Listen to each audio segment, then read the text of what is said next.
அனைவருக்கும் வணக்கம். இந்த பதிவில் பார்க்க போகிறது இலங்கையை தாக்கிய டிட்வா புயல் குறித்து தான்.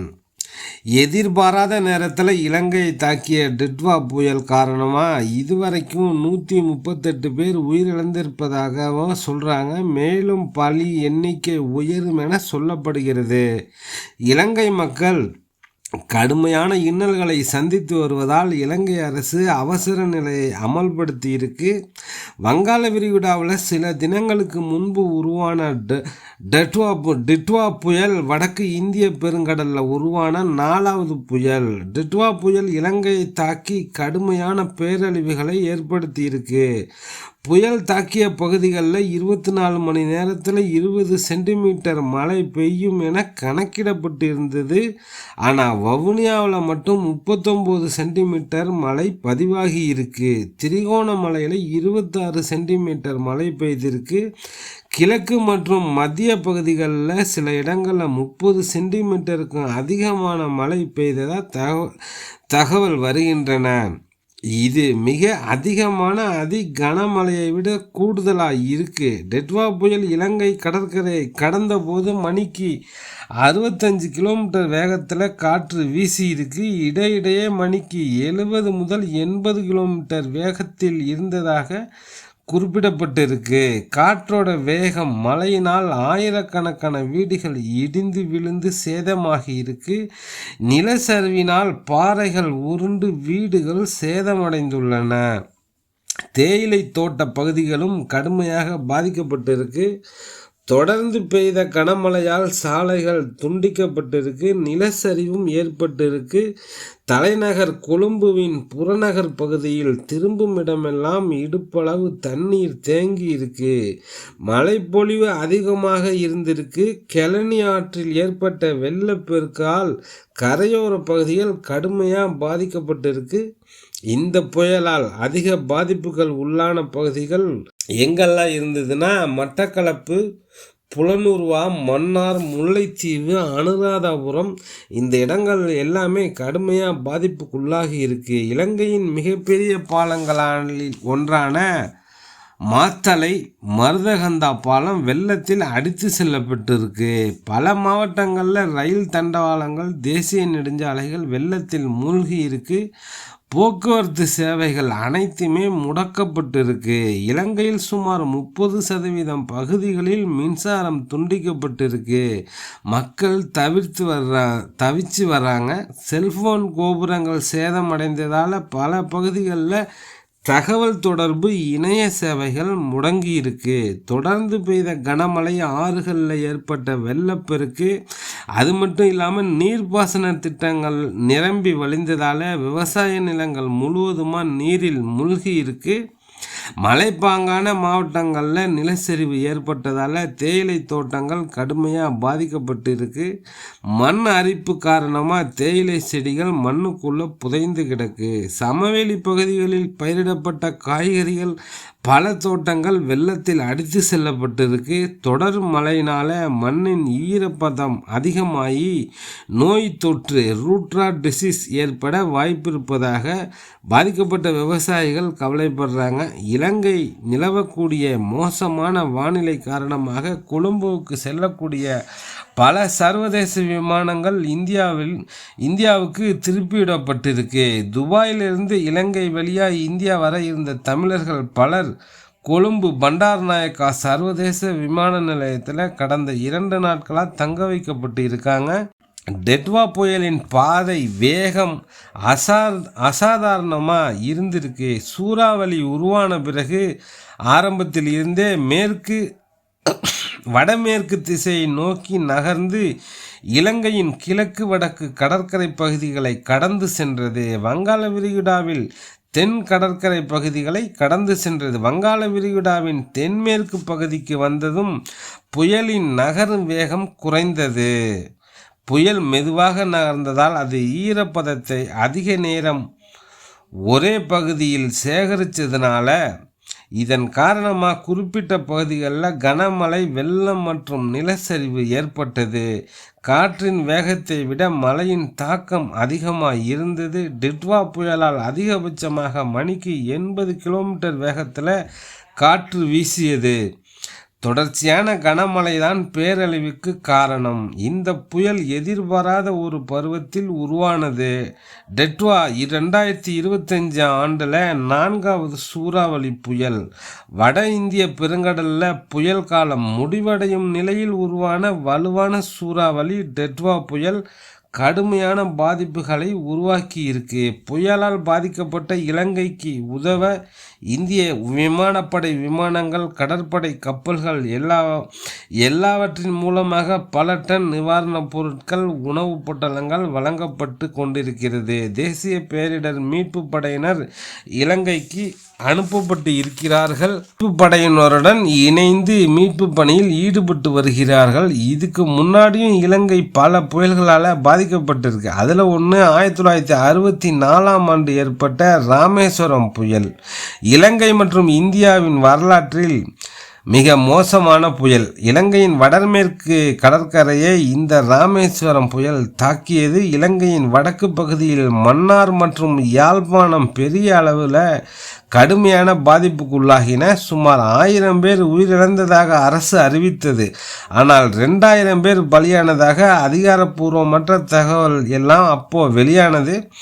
இலங்கையை தாக்கிய மிக பெரிய துயரம் என இலங்கை அப்போ அறிவித்தது. அதன் பிறகு 1978 ஆண்டில் இலங்கை சூறாவளி. இந்த புயல் இலங்கை வரலாற்றில் நேரடியாக மிக கடுமையாக தாக்கிய சூறாவளி. மட்டக்களப்பு, திருகோணமலை மாவட்டங்கள் முற்றிலுமாக உருக்குலைந்து போனது. அந்த புயலில் லட்சக்கணக்கான மக்கள் வீடுகளை இழந்தாங்க. 1000க்கும் அதிகமானோர் உயிரிழந்தாங்க. 2000 ஆண்டில் டிசம்பர் புயல். இந்த புயல் வங்காள விரிகுடாவில் உருவாகி இந்தியாவின் ஆந்திர பிரதேச கடற்கரையை நோக்கி நகர்ந்தாலும் இலங்கை கிழக்கு மற்றும் வடக்கு பகுதிகளில் பலத்த மழை, வெள்ளப்பெருக்கு ஏற்படுத்திச்சு. வெள்ளம் காரணமாக பல உயிரிழப்புகள் ஏற்பட்டன. தற்போது டிட்வா புயல் கடும் பாதிப்புகளை உண்டு பண்ணியிருக்கு. டிட்வா புயல் இலங்கை வரலாற்றில் மறக்க முடியாத புயலாக மாறியிருக்கு. இலங்கையை விட்டு கடலுக்குள் சென்றது டிட்வா புயல். நிமிடத்துக்கு நிமிடம் உயரும் வெள்ளப்பெருக்கு. தென்னிலங்கையின் பல பகுதிகள் மின்சாரமின்றி தவிக்கிறார்கள். உயிரிழப்புகளின் எண்ணிக்கை அதிகமாக இருக்கும் என்று சொல்கிறார்கள். முழுமையான விவரம் கிடைக்கவில்லை. தற்போது வரை 150+ என்று அறிவித்திருக்கிறார்கள் உயிரிழப்புகளின் எண்ணிக்கை. இலங்கையில் நிலவும் அதிதீவிர வெள்ளப்பெருக்கால் சிக்கியுள்ள மக்களுக்கு உதவி செய்வதில் தடங்கல் ஏற்பட்டுள்ளது. நாட்டின் பல மாவட்டங்களில் போக்குவரத்து மற்றும் பல சேவைகள் தடைபட்டுள்ளன. தொடர்ச்சியாக பெய்த கனமழையால் வெள்ளப்பெருக்கு மத்தியில் உரிய உதவி பெறுவதற்கு யாரையும் தொடர்பு கொள்ள முடியாத நிலையில் மக்கள் சிரமத்தை சந்தித்து வருகிறார்கள். உயிரிழந்தவர்களின் உடல்களை மீட்கவோ பாதிக்கப்பட்டவர்களை மீட்கவோ முடியாத நிலை ஏற்பட்டுள்ளது. இந்த நிலையில் சிரமத்தை தவிர்க்க காலநிலையால் பாதிக்கப்பட்டுள்ள மக்களுக்கு பல வாட்ஸ்அப் எண்களை அறிமுகம் செய்துள்ளது இலங்கை அரசு. 07041171117 அல்லது 07841171117 அல்லது 0774117 என்ற நம்பரை தொடர்பு கொண்டு பாதிக்கப்பட்டவர்கள் உதவிகளை கேட்க முடியும் என தெரிவிக்கப்பட்டுள்ளது. டிட்வா புயல் முழுமையாக இலங்கையை விட்டு நீங்கியுள்ளதாக வானிலை ஆராய்ச்சியாளர்கள் கூறுகிறார்கள். புயல் இலங்கையை விட்டு முழுமையாக நீங்கி இருந்தாலும் ஏற்கனவே கிடைத்த மழை காரணமாக ஆறுகளும் குளங்களும் நீர்நிலைகளும் நிரம்பி இருக்கும் என்று சொல்லப்படுகிறது. ஆற்றங்கரையோரங்களில் வசிக்கும் மக்கள் பாதுகாப்பாக இருக்க வேண்டும் என கேட்டுக்கொள்கிறார்கள். இன்னும் ஒரு நாள் இலங்கையில் நிலைத்து இருந்தால் டிட்வா புயல் விளைவுகள் படுமோசமாக இருந்திருக்கும். குறிப்பாக வடக்கு கிழக்கு மாகாணங்களில் பெரிய உயிரிழப்புகள் ஏற்பட்டு இருக்கும். பொருளாதார இழப்புகள் பெரிய அளவில் இருந்திருக்கும்.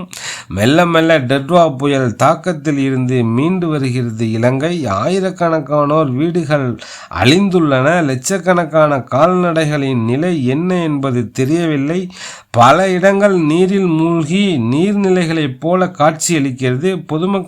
பொதுமக்கள் பாதுகாப்பாக முன்னெச்சரிக்கையாக மீட்பு நடவடிக்கையில் ஈடுபட வேண்டும் என தெரிவிக்கப்பட்டுள்ளது. இலங்கையை தாக்கிய டிட்வா சூறாவளி வரலாற்றின் முன் எப்போதும் இல்லாத அளவிலான பெரும் சேதத்தை ஏற்படுத்தியுள்ளது. இலங்கையை தாக்கிய டிட்வா புயல் காரணமாக கொழும்பு, அனந்தபுரா, பதுளை, நுவரெலியா, கேகாலை, கண்டி, ரத்னபுரி உள்ளிட்ட 17 மாவட்டங்கள் கடுமையாக பாதிக்கப்பட்டுள்ளன. கடந்த வாரத்தில் இருந்து பருவமழை தீவிரமடைந்த நிலையில் மத்திய மாத்தளை மாவட்டத்தில் 54 சென்டிமீட்டர் மழை பெய்தது. கிழக்கு மற்றும் மத்திய பகுதிகளில் 30 சென்டிமீட்டருக்கு மேல் மழை பதிவாகியுள்ளது. கழனி நதி வெள்ளப்பெருக்கு வருவதால் கொழும்பு மற்றும் சுற்றியுள்ள பகுதிகளில் பெரும் ஆபத்து ஏற்பட்டுள்ளது. கொழும்பு அருகே உள்ள கம்பஹா மாவட்டத்திலும் வெள்ளத்தால் மக்கள் பாதிக்கப்பட்டுள்ளனர். பதுளை மாவட்டத்தில் ஏற்பட்ட நிலச்சரிவில் 35 பேர் உயிரிழந்துள்ளனர். ராம்போடா கிராமத்திற்கு மேலே உள்ள மலையில் நிலச்சரிவு ஏற்பட்டதால் பாறைகள் விழுந்து கிராமத்தை முழுமையாக மூடியது. அதே நேரத்தில் அந்த பகுதியில் இருந்த பாலம் வெள்ளத்தால் அழிக்கப்பட்டது. மொத்தத்தில் டிட்வா புயல் இலங்கையின் பெரும் சேதத்தை ஏற்படுத்தியுள்ளது. பலர் பாதிக்கப்பட்டு உயிரிழந்துள்ளனர். எலவாடா பாலம் மற்றும் குமாரயல்லா பாலங்கள் இடைவிடாது நீரோட்டத்தால் இடிந்து விழுந்துள்ளன. இதனால் முக்கிய பகுதிகளுக்கு மீட்பு படைகள் செல்ல முடியாமல் தடை ஏற்பட்டுள்ளது. ஆயிரக்கணக்கான மக்களை பாதுகாப்பாக வெளியேற்றுவதில் சிக்கல் நீடிக்கிறது. கடுமையான வெள்ளப்பெருக்கால் ரயில் சேவைகள் நிறுத்தப்பட்டுள்ளன. இலங்கையில் 20% மக்களுக்கு மின்சாரம் கிடைக்கவில்லை. அத்தியாவசிய பொருட்கள் கடைசி வரை சென்று அடைவதில் தடைகள் உள்ளன. நாடு முழுவதும் 2 லட்சம் பேர் பள்ளிகள் மற்றும் அவசர முகாம்களில் தஞ்சமடைந்துள்ளனர் என்று பேரிடர் மேலாண்மை மையம் தெரிவித்துள்ளது. காணாமல் போனவர்களை கண்டறிய மற்றும் வெள்ளத்தால் இடம்பெயர்ந்த ஆயிரக்கணக்கான மக்களுக்கு நிவாரணம் வழங்க மீட்பு குழுக்கள் தீவிரமாக பணியாற்றி வருகின்றன. வெள்ளத்தால் வீடுகளில் சிக்கிய பொதுமக்களை மீட்க இராணுவமும் காவல்துறையும் ஒருங்கிணைந்து செயல்பட்டு வருகின்றன. வீடுகளின் மேல் மாடிகள், கூரைகள், மரங்களில் சிக்கிய பலரை விமானப்படை உதவியுடன் மீட்கப்பட்டுள்ளார்கள்.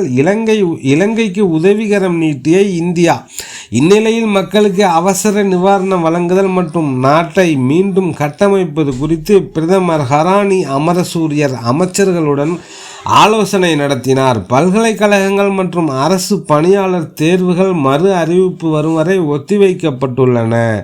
பள்ளிகளுக்கு டிசம்பர் 16 வரை விடுமுறை நீட்டிக்கப்பட்டுள்ளது. 2016ஆம் ஆண்டு பெருவெள்ளத்தால் 71 பேர் உயிரிழந்த நிலையில் தற்போதைய வெள்ள பாதிப்புகள் அதற்கு மேலாக மோசமாக இருப்பதாக அதிகாரிகள் தெரிவித்துள்ளனர். இந்த சூழலில் நிலச்சரிவில் பாதிக்கப்பட்ட மழை வெள்ளத்தாலும் பாதிக்கப்பட்ட இலங்கைக்கு இந்தியா முதல் நாடாக உதவிக்கரம் நீட்டியுள்ளது. ஆபரேஷன் சாகர் பந்து திட்டத்தின் கீழ் INS விக்ராந்த் மற்றும் INS உதயகிரி கப்பல்களால் அவசர உணவுப் பொருட்கள், மருந்துகள் மற்றும் அத்தியாவசிய தேவைகள் வழங்கப்பட்டுள்ளன. இலங்கை அரசு இதற்கு நன்றியும் தெரிவித்துள்ளன. இலங்கையை தாக்கிய டிட்வா புயலால் வரலாறு காணாத சேதம் ஏற்பட்டுள்ளது. டெல்டா 7 நண்பர்களுக்கு நன்றிகள் பல.